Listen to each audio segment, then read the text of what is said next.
Evo Andrije, šofera, vozi za Lepenc. Aj Andrije. Da vidimo kak je Andrija šofer.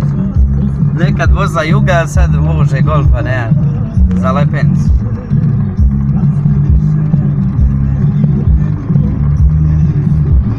Nema kod Andrije Lale Mile. I još i kiša pada.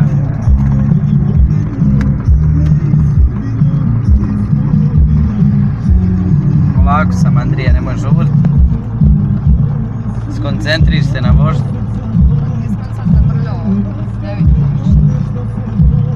Sam popust gas ovdje s krivine. O, evo.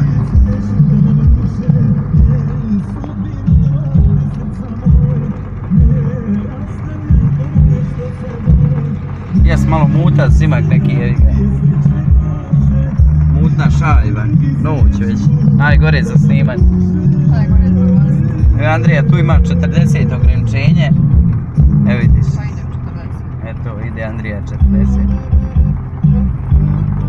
Znači, ni brže, ni... Moraš prije znaka prilagoditi brzinu. O, evo nas u krivinu.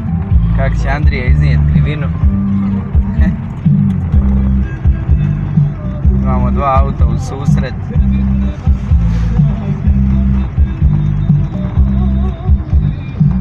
Andrija šofer pravi.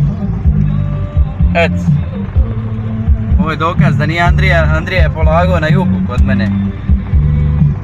Andrija sad vozi gori sveta zemlja.